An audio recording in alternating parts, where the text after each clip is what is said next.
Olá pessoal, professora Maísa com vocês para a gente falar de língua portuguesa, para a gente estudar gêneros textuais, para a gente pensar criticamente as letras e o mundo letrado em que a gente vive, não é isso? O que a gente vai fazer hoje? Nós vamos manter a nossa discussão de artigo, de opinião, a gente tem pensado sobre argumentação. Temos pensado sobre teses, sobre posicionamentos diante do mundo, né? E como trazer isso para um plano escrito, para um plano crítico, coerente, né? Dentro de um texto. E isso é o que a gente faz quando a gente observa, analisa e escreve artigos de opinião, certo? O que nós vamos pensar então nesse sentido especificamente? Vamos pensar tema, tese, né? Que são questões dentro do artigo de opinião. Pensar a relação entre fato e opinião, que a gente já tem trazido essa discussão, e reconhecer efeitos de sentido das palavras e o quanto a escolha de um termo e escolher um termo e não escolher outro significa muito. Né? Então, quando eu escolho um vocábulo, eu estou trazendo uma visão de mundo a partir dos vocábulos que eu escolho dentro do meu texto. Então, essas relações de sentido que a palavra traz. Por quê? Porque ela não é neutra, ela é profundamente argumentativa. E dentro do artigo de opinião, isso fica muito mais forte na hora das nossas escolhas, tá certo? Ou do articulista que você está lendo. Okay? Mas eu não posso deixar de avisar você sobre você ir lá fazer a sua chamada, né? O seu link ali de chamada, colocar a sua presença e fazer a sua atividade de presença para que o professor possa ter esse conhecimento aí. Também queria te dar aí, gente, a gente sempre dá aí às vezes um puxãozinho de orelha, mas agora eu quero te dar aí meus parabéns por você estar aí caminhando com a gente, fazendo esse desafio de estar estudando de um modo diferente. Tá todo mundo aprendendo, não é? Então eu te dou parabéns por você estar aí tentando, fazendo o teu melhor, levantando cedo às vezes, se organizando, achando um lugar da tua casa, né? Procurando falar com os colegas para trocar ideias sobre as aulas. Isso é muito bacana. Meus parabéns por você estar nesse caminho com a gente e estar aprendendo, né? Então a gente está tirando coisas boas de um momento que é difícil para todos nós, ok? Vamos começar a nossa aula? Então vamos lá. A professora vai entrar no tema, né? Lembrando aí do nosso entrando no tema, com uma discussão sobre este livro. Este livro é um livro chamado 1984. Ele é do George Orwell e ele discute um pouquinho a questão da vigilância, né? Essa vigilância excessiva. Ele foi escrito por volta de 1940, né? Então, George Orwell, como muitos literários, ele foi um tanto quanto profético, alguém que consegue ver o futuro, né? E ele discute uma sociedade muito vigiada, certo? Então, vamos ali para o texto. Em 1984, é um livro mundialmente celebrado. A obra trata de uma temática que não poderia ser mais atual.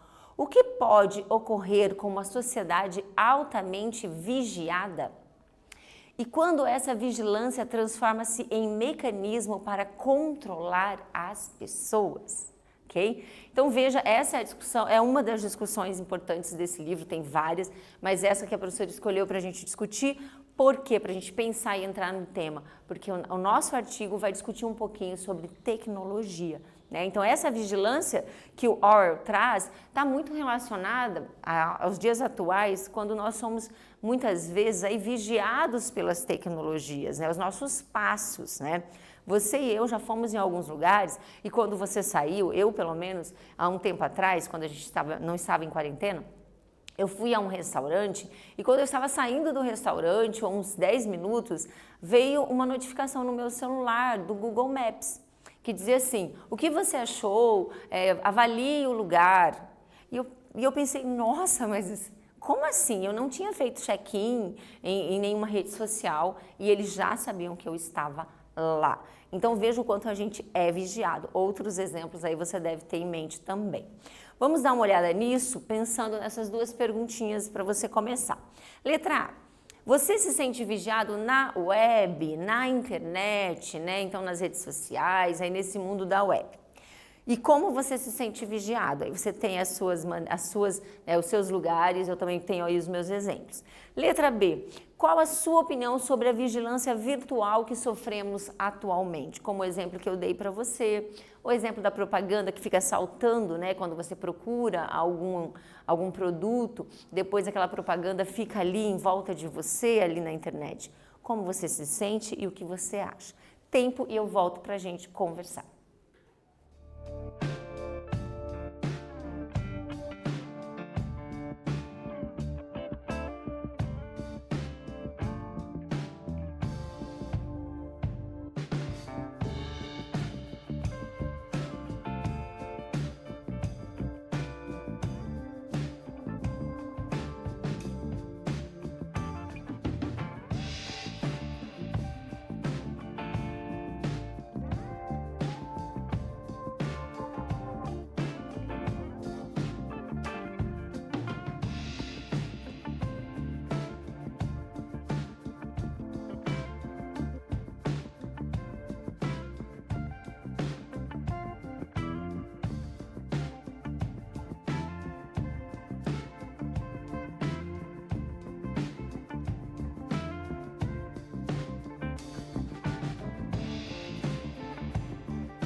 Então, você refletiu?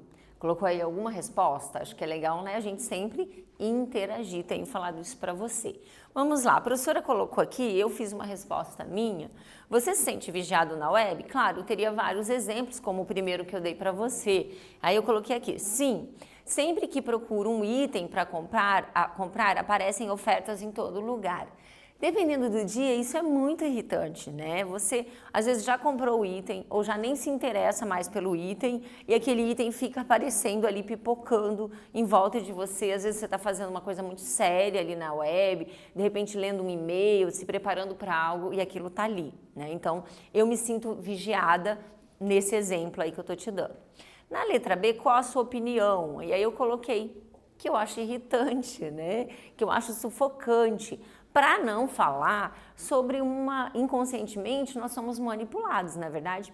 Porque às vezes eu nem quero comprar mais aquele item, né? Deixei de lado, mas como ele fica aparecendo ali, inconscientemente eu fico sendo estimulada a comprar ou a gastar ou a clicar naquele link. Então isso também tem uma ideia de manipulação inconsciente aí do consumidor, da pessoa que está ali, do usuário, né? Então tem essas questões. Bom, pensando nessa ideia de tecnologia, desse mundo aí da web e da tecnologia, a gente vai pensar num artigo que foi escrito aqui, eu vou trazer para você daqui a pouco a autoria, que é uma discussão sobre essa ideia da tecnologia, né? Então, o aparelho eletrônico tecnológico que é utilizado para essa questão da web, ele é neutro ou não é? A tecnologia é neutra, né? Então, a pergunta que a gente faz muitas vezes, e aí que ela está trazendo para nós, quando ela traz a pergunta para nós, a tecnologia é neutra, ela já está trazendo,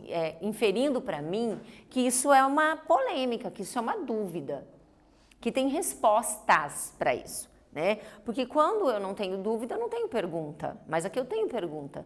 Então quer dizer que tem pessoas que acham que a tecnologia é neutra e tem pessoas que acham que ela não é neutra, né? Então essa é a discussão. Quem que escreveu esse texto, eu vou colocar aqui para você já, para a gente já se preparar nesse sentido. Ele foi escrito pela Gabi Guerra e a gente tirou de um site chamado medium.com.br, que é mais ou menos como um blog, e as pessoas produzem, ele tem seus perfis e produzem textos, colocam fotos, o que quiserem. E esse texto da Gabi, ele tem essa proposta de discutir, então, a opinião dela sobre a pergunta que ela faz para nós. Foi publicado em 31/1/2017, ok? Vamos ler juntos. Eu marquei algumas questões em vermelho, por exemplo, eu tenho a marca do posicionamento da Gabi diante do tema. Eu marquei número 1 para você, 2 para marcar os parágrafos, para você se indicar também, tá bom?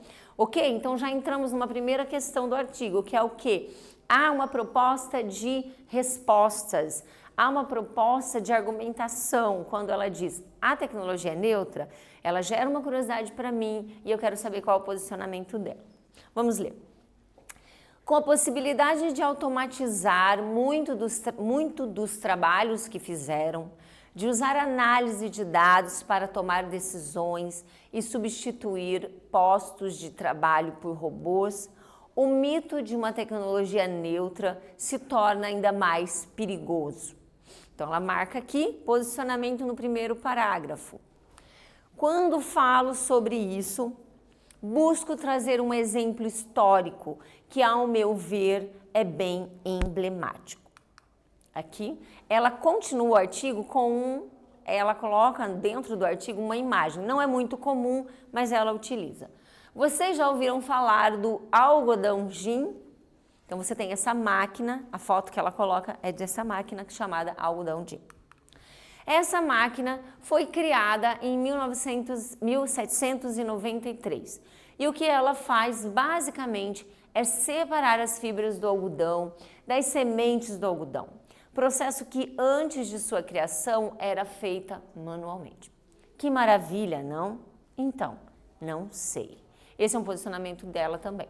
4. Com essa invenção, o mercado de algodão se tornou cada vez mais rentável e atrativo. E com a automatização dessa separação do algodão, a pressão na produção e colheita tornou-se grande.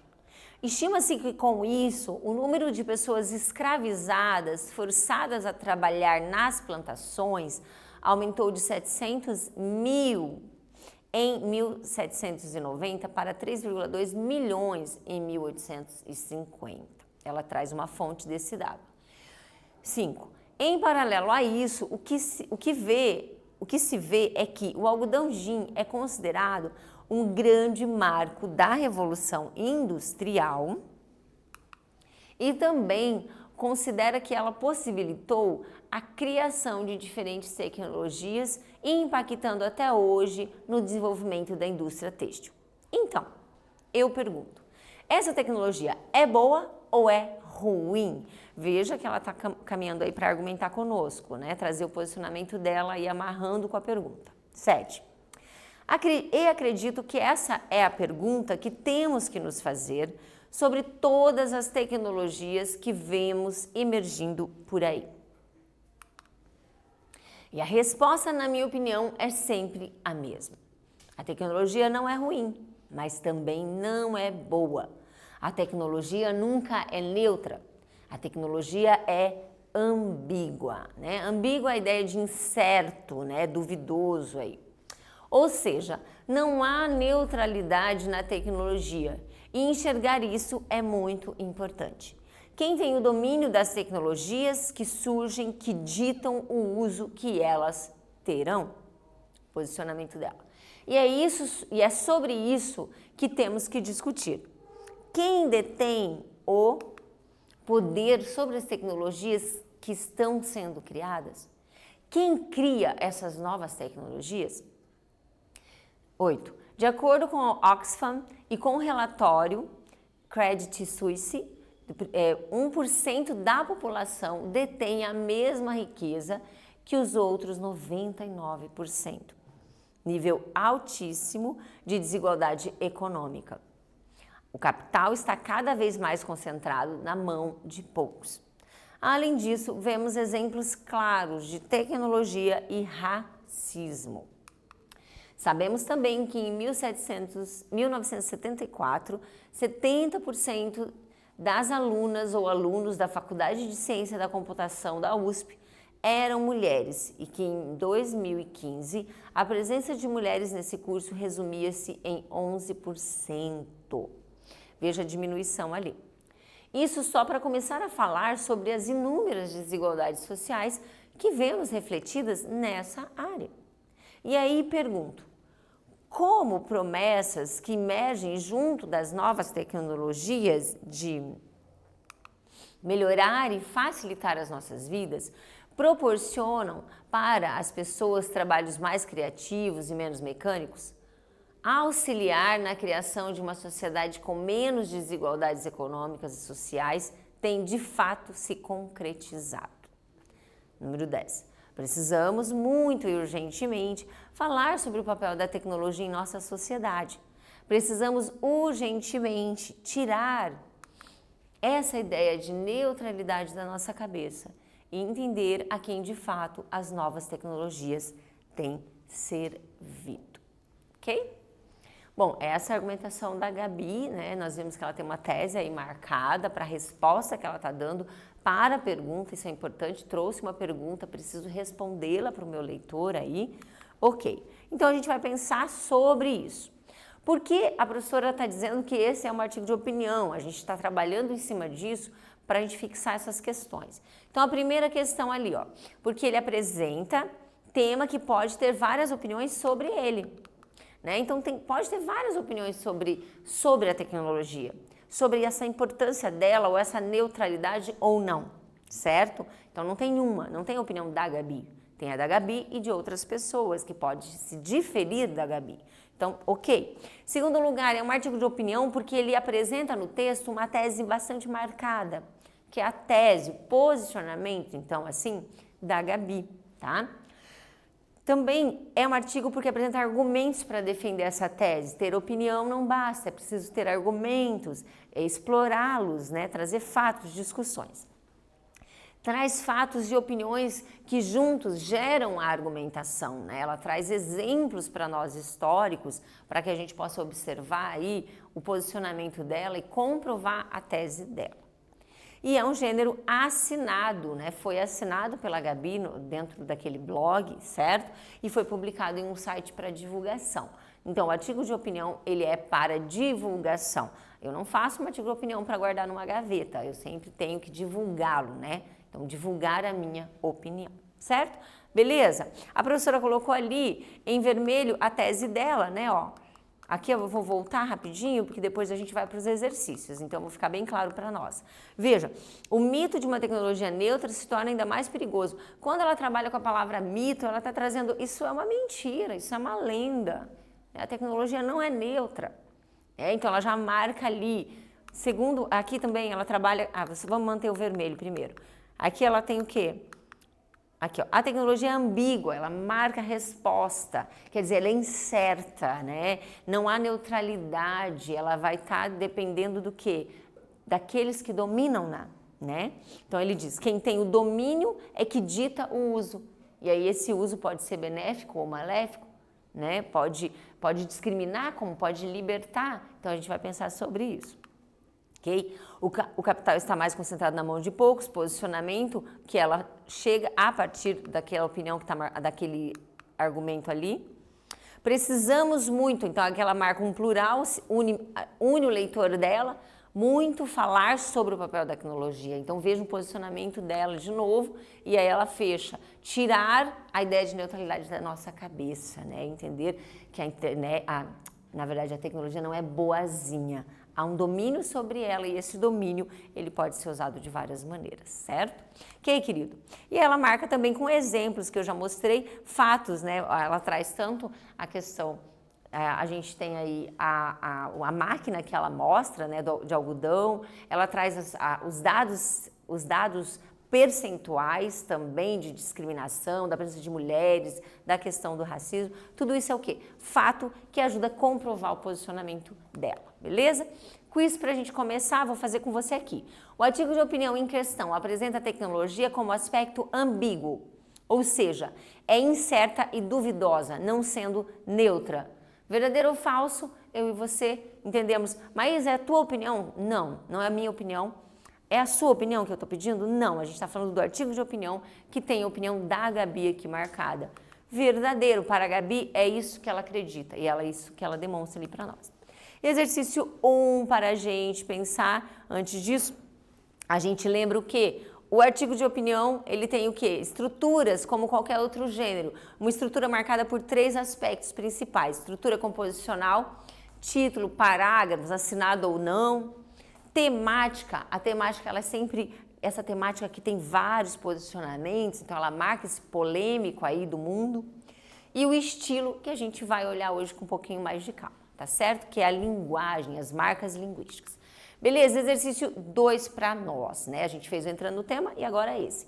Quanto à estrutura do artigo, em síntese, assinale a verdadeira. Em síntese, a estrutura do artigo, letra A, é a introdução com tema e com tese na introdução, mais um desenvolvimento que vai ter fatos, exemplos, opiniões que vão gerar argumentos e uma conclusão que vai reforçar a tese.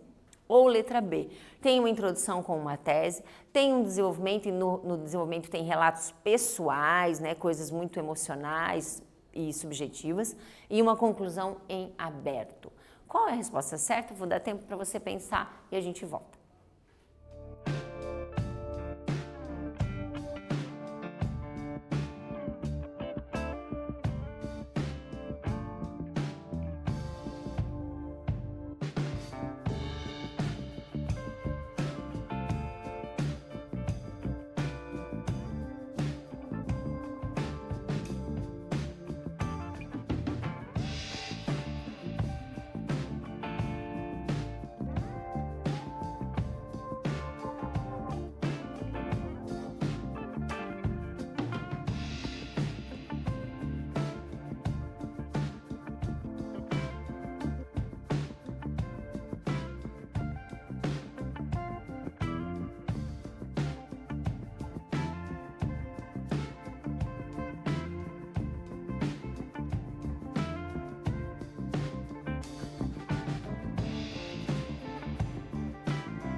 Então, você já tem uma ideia, né? Claro, gente, que a professora colocou aqui uma ideia padrão. O articulista, ele tem uma liberdade para criar o artigo dele, né? Então, a gente sabe que o texto que é assinado, ele tem mais liberdade, ele pode dar mais liberdade, criatividade.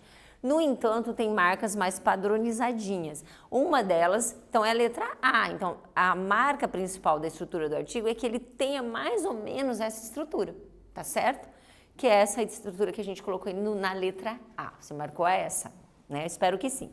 Vamos lá? Exercício 2, para a gente continuar a nossa análise agora. Fizemos uma leitura, agora vamos fazer os exercícios. Exercício 3. Aí você tem um trecho, aspas, né? Mostra que é um trecho do artigo que a gente leu e 2 perguntinhas. Se você quiser, eu dou sempre uma dica para o meu aluno, a gente lê primeiro a pergunta e depois lê aí o texto, porque a gente já vai mais focado para o texto. Então, vamos fazer isso. Letra A. Destaque a tese da articulista. A tese está nesse trecho.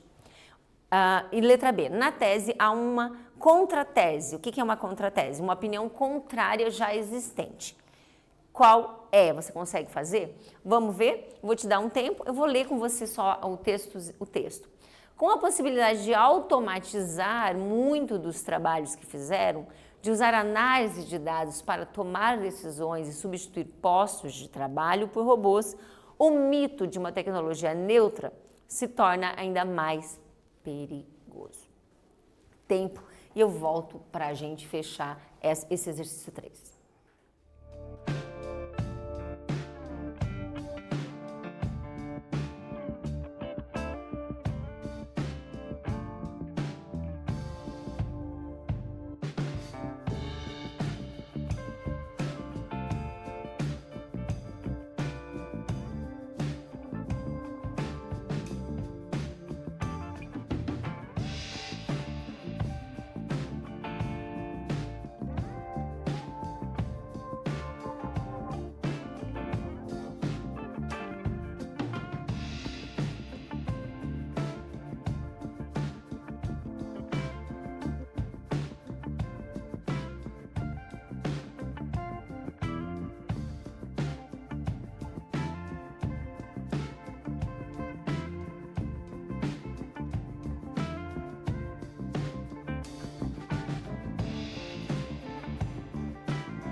Então, como que você respondeu? Bom, tá marcado aqui a tese, ela tá marcada. Veja, o mito de uma tecnologia neutra se torna ainda mais perigoso. Tá aqui, ó, no final desse primeiro parágrafo, né? Quando eu me posiciono num artigo, eu preciso marcar isso escrito, né? O meu leitor precisa ver a tese. Então, tá ali marcadinha, né? Há uma contratese. Qual que é a contratese? Ela traz essa contratese na tese dela. Ela questiona uma tese existente. Isso é contratese. Isso é muito forte, né? Você fazer uma contratese. Porque ela traz o argumento do outro. Qual que é o argumento do outro? É que a tecnologia é neutra. Então ela diz, o mito da tecnologia neutra é perigoso, se torna ainda mais perigoso, ou seja, ela não acredita nisso. Além disso, ela marca com a palavra mito negativamente, no sentido de que isso não dá, isso não existe, certo? Então veja que ela marca isso muito forte, beleza? Vamos para o 4? No trecho. Então eu pergunto, essa tecnologia é boa ou é ruim? Né? Ela se coloca aí na primeira pessoa. Letra A. Qual a pessoa do discurso predomina? Dei um gabarito para você.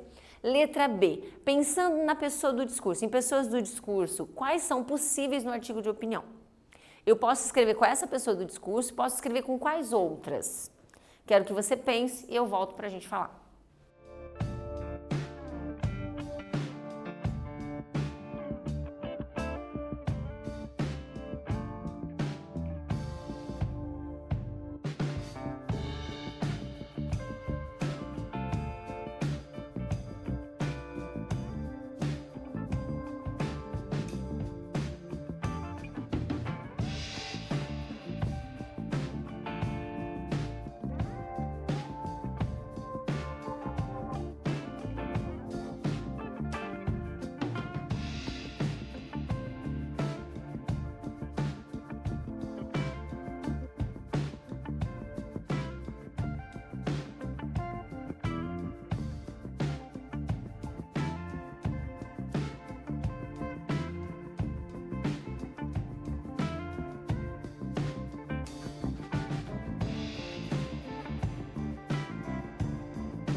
Então, você marcou aí, né? A professora já trouxe, você sabia também.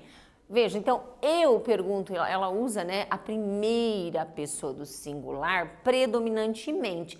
Por que a professora usou a palavra predomina? Porque ela de vez em quando usa outra pessoa do discurso. Quando ela diz precisamos urgentemente. Na conclusão, ela usa a primeira do plural. Porque ela está me chamando, né, para concordar com ela. Então, esse uso do primeiro do plural é argumentativo dentro do texto dela, tá certo? Ok. Na letra B, pensando na pessoa, então, quais seriam possíveis? Eu posso escrever um artigo de opinião em primeira pessoa do singular, tá? Posso predominar, né? Se eu quiser, eu posso só fazer em primeira do singular, com pronomes e verbos na primeira.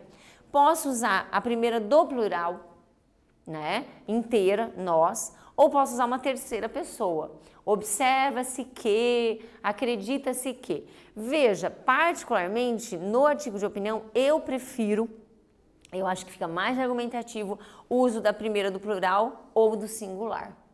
A terceira pessoa fica um pouco distante.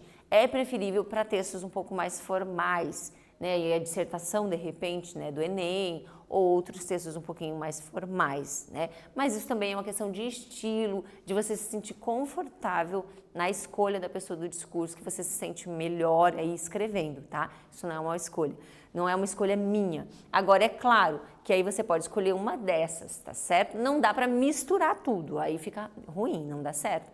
Agora, eventualmente uma do plural e predominar a primeira do singular, ou só singular ou só plural, ok. Tá bom? Vamos lá? Quiz junto comigo, um contra-argumento sobre o artigo. Então veja, vamos imaginar que a gente vai contra-argumentar esse artigo. Nós vamos questionar este artigo. Sobre o artigo é a manutenção da neutralidade da tecnologia. Então a gente está dizendo não, vamos manter a ideia de neutralidade da tecnologia, uma vez que o que é ambíguo é o uso que fazemos dela e não necessariamente ela.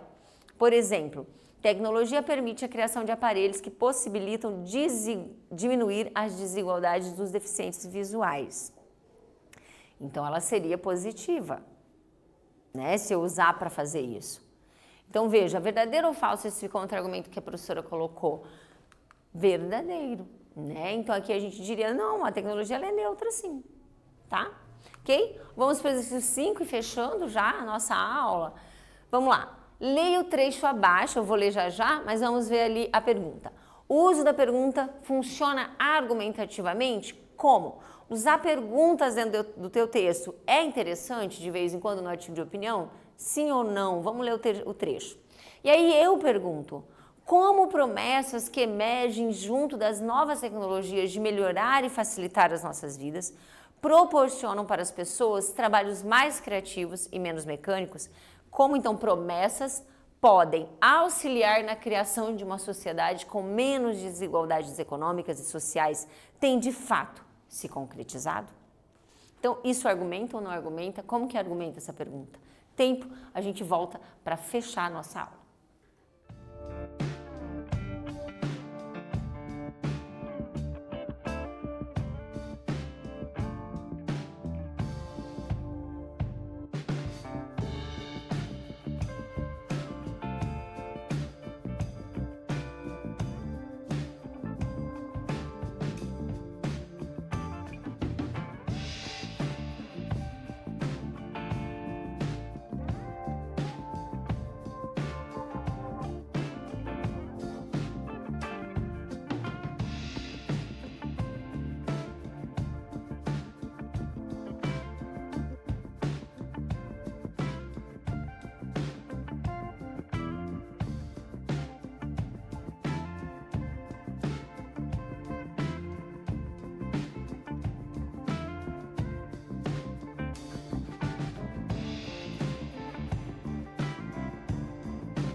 Então, você acha?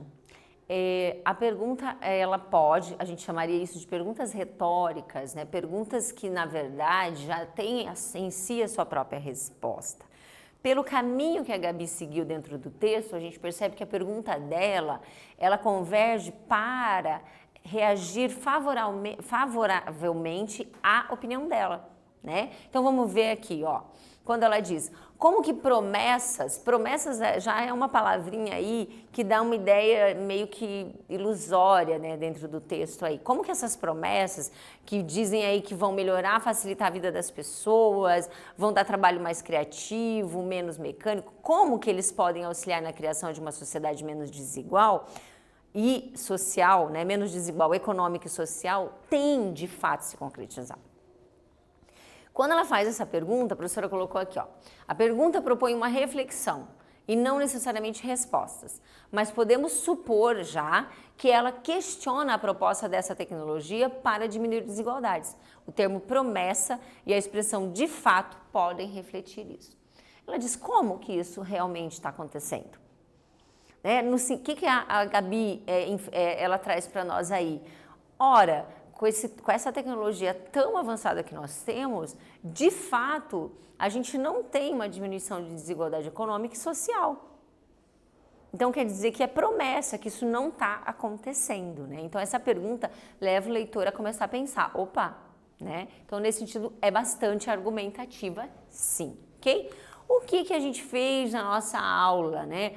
Nós estudamos essa questão dessa temática, pensamos, apresentei para você um livro que você pode até, de repente, depois escolher para ler, você também pode ver o filme, tem um filme também baseado nesse livro, sobre essa questão dessa vigilância aí, dessa tecnologia na nossa vida. Nós discutimos isso a partir do gênero artigo de opinião, aí pensamos as marcas linguísticas e toda uma construção dele, né, melhorando a nossa argumentação, ok? Bom, é isso, eu espero que você tenha ficado comigo até aqui. Se você não entendeu direito, se faltou alguma coisinha para você, volta na aula, veja com calma, respeite o seu tempo, né? Mas esteja sempre aí cuidando dos seus estudos para cada dia mais a gente pensar aí no nosso agora e no nosso futuro. Até mais!